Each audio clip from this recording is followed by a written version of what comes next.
Caros irmãos e irmãs em Cristo, quem vos fala é Dom Pedro Cunha, bispo diocesano da Campanha.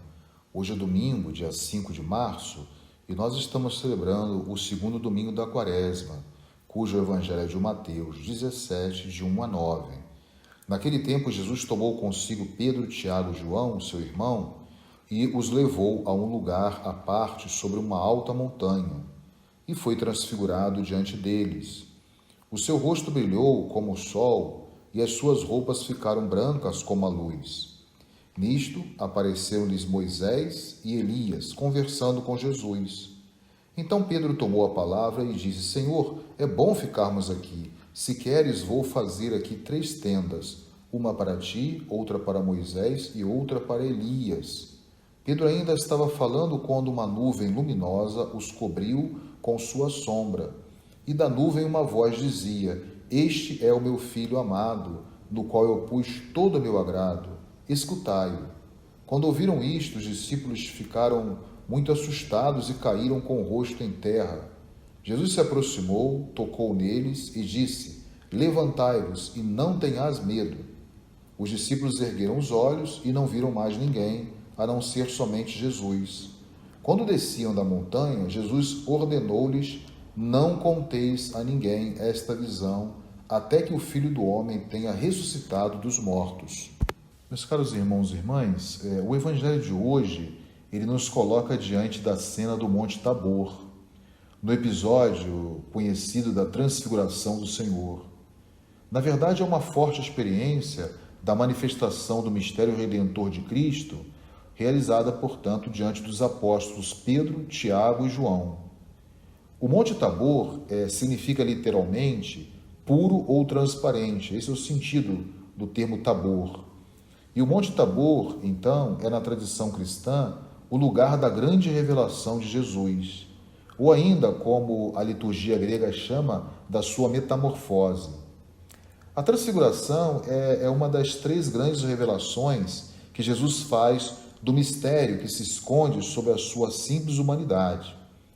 A primeira, antes desta, ocorre no início da vida pública de Jesus, no batismo do Jordão, onde ouvimos a voz do Pai: Este é o meu Filho amado, no qual eu me agrado, como nós encontramos em Mateus 3:17. E por fim, aos pés da cruz, quando o centurião romano, ele dará a mesma definição do mistério de Cristo, ao dizer verdadeiramente: Este era o Filho de Deus, como nós encontramos no Evangelho de Mateus 27, no versículo 54.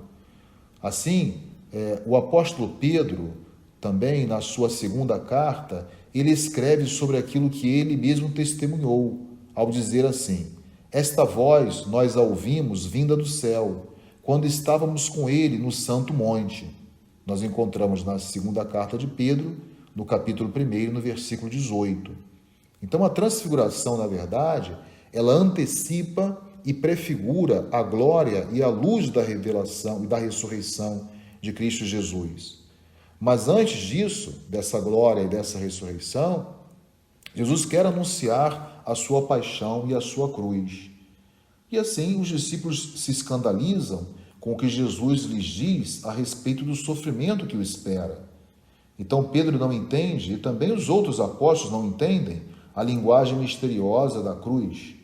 Os discípulos ficam assim horrorizados diante de um fim tão atroz que espera o seu mestre Jesus.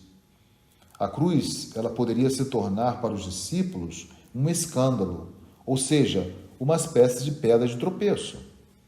Então Cristo quer afastar do coração dos discípulos o escândalo ou mesmo o horror da cruz, revelando-lhes a glória que até então estava oculta aos seus olhos.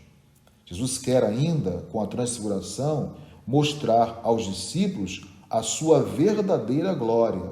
Não é aquela glória que nós vimos domingo passado, quando o diabo queria convencer Cristo a buscar uma glória deste mundo. Jesus não estava atrás dessa glória, porque ele já possui a verdadeira glória. Ele não precisa de uma glória mundana, ou uma glória vinda, portanto, do espírito maligno. Então Jesus se transfigura para revelar a Pedro, Tiago e João também qual é a sua verdadeira glória. Então, essa é a dupla finalidade da transfiguração, que atinge em cheio a nossa vida espiritual também. Porque também muitas vezes nós nos escandalizamos da cruz de Jesus. Basta que ela se apresente a nós em uma realidade da vida ou da história. Nós já queremos desistir e muitas vezes somos tentados, a não compreender essa glória que vem de Cristo. Mas é exatamente para nos lembrar que a sorte de Jesus, mestre, será também a sorte dos discípulos. Nesse sentido, eu falo que Jesus preparou psicologicamente os seus discípulos para esse momento mais difícil da vida, ou seja, testemunhar Cristo até as últimas consequências, supondo também a cruz. Porque o fim do discípulo não será melhor ou diferente do mestre, mas uma cruz que vai nos conduzir, sem dúvida alguma, à glória. Não é uma cruz do puro sofrimento. Jesus quer mostrar a vitória da cruz sobre o sofrimento. E também, mesmo assim, nós abraçando essa cruz, iremos participar também da sua glória.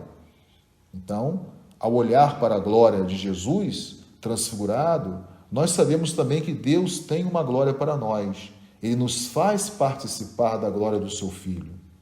Então, Cristo, que assumiu esta forma de servo, que se escondeu dentro de nossa frágil humanidade e que se esconde também na própria palavra da Escritura, que está oculta, sobre o véu também dos sacramentos, ele revelou hoje a sua glória para nós, anunciando-nos no alto do Tabor que não precisamos buscar a nossa própria glória ou a glória vinda do mundo, porque Deus tem reservada para nós a sua própria glória. É a da glória do Filho que nós iremos participar como cristãos no mundo. Então, meus caros irmãos, com essa experiência tão bonita que sinaliza que Jesus não será derrotado na cruz, pelo contrário, ele sairá vitorioso desta cruz, porque é desta cruz que nós temos a luz, como diz o Papa Francisco, a glória de Cristo é a sua cruz. Então, que possamos abraçar também a nossa cruz e não nos decepcionarmos com as cruzes da vida e nem com a experiência da morte. Porque, como diz São Paulo, na carta aos Romanos 8, apesar de tudo isso, nós somos vitoriosos, porque participamos também da glória de Cristo Jesus. Então, nada pode nos separar do amor de Cristo por nós, que ele manifestou também na cruz, na morte, mas na ressurreição. Então, peçamos hoje, nesse domingo, ao nosso bom Deus, que venha sobre nós a vossa graça, para que possamos assim caminhar com esse mesmo Deus rumo à verdadeira glória, a glória que ele tem reservada para todos nós no seu reino de amor. Louvado seja nosso Senhor Jesus Cristo, para sempre seja louvado. O Senhor esteja convosco, ele está no meio de nós. Seja bendito o nome do Senhor, agora e para sempre. A nossa proteção está no nome do Senhor, que fez o céu e a terra. Por intercessão da Virgem do Carmo e dos nossos beatos Padre Victor e Inha Chica, abençoe-vos o Deus Todo-Poderoso, Pai e Filho e Espírito Santo. Tenham todos um abençoado domingo.